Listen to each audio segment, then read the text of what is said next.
राधे राधे जय श्री कृष्ण। आज मदन गोपाल जी ने भोग में क्या खाया। Hello friends, welcome back to my mini blog.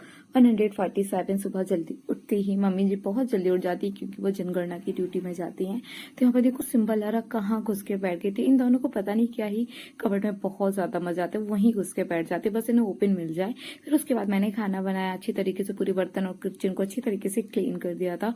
फिर उसके बाद मैं गई थी जिम से आने के बाद मैंने फिर अपने प्यारे से ठाकुर जी को भोग लगाया।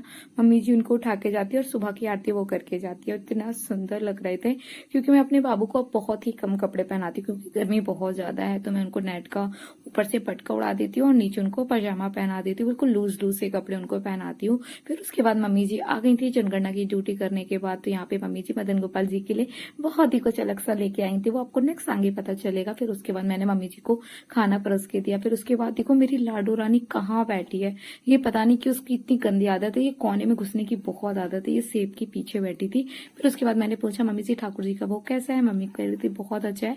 तो यहाँ पे देखो मेरी प्यारी सी मम्मी मदन गोपाल जी के लिए ठंडी ठंडी रसमलाई लेके आई थी क्योंकि मेरे मदन गोपाल जी को मीठा खाना बहुत ही ज्यादा पसंद है।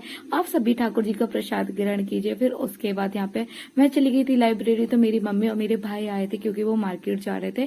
तो उन्होंने कहा कि तुम घर पे चलो क्योंकि बच्चे अकेले हैं। फिर उसके बाद मैं घर निकल गई थी। मम्मी जी भाई जी चले गए थे मार्केट क्योंकि उन्हें थोड़ा सा काम था। फिर उसके बाद मैं जब मार्केट से घर आई, आई मीन टू से जब मैं लाइब्रेरी से घर आई तो सबसे पहले मैंने संध्या आरती करी, उनकी नजर उतारी क्योंकि इतने सुंदर लगते हैं मदन गोपाल जी, बहुत सुंदर। फिर उनको मैंने विश्राम करने के लिए दूध को ठंडा कर दिया था। मैं उनको रोज शाम को विश्राम जब कराती हूँ तो दूध देती, तो उतने में ही भाई ने मेरे पिज्जा ऑर्डर कर दिया था।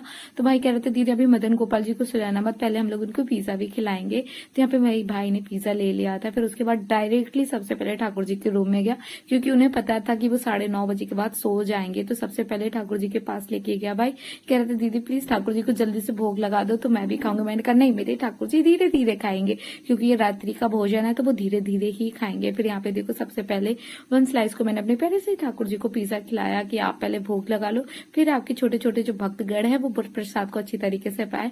फिर मैंने और मेरे भाई ने बहुत ही अच्छी तरीके से ठाकुर जी का प्रसाद खाया। मम्मी पिज्जा बिल्कुल नहीं खाती है। फिर उसके बाद यहाँ पे देखो फिर मेरे पिज्जा खाने के बाद मैं अपने प्यारे से मदन गोपाल जी के पास गई, उनके इत्र से मालिश की और उनको विश्राम करा दिया था। तो कितने प्रेम से सो रहे हैं। अब उनका अच्छे तरीके से पेट भर गया, शायद इनका पिज्जा खाने का मन था तभी ये सोने में नटखटी कर रहे थे, सो नहीं रहे थे। आज ये बहुत लेट सोए हैं आज, आपको पता है। फिर उसके बाद मैं उनके पास जल रख देती हूँ क्योंकि गर्मी का मौसम है, जब उनको प्यास लगेगी तो वो पानी पी लेंगे। फिर उसके बाद मैं चली गई थी अपना दूसरा काम करने के लिए। बाबू सो गए थे। यहाँ पे देखो सिंबल लारा कितनी मस्ती करे, बहुत ज्यादा।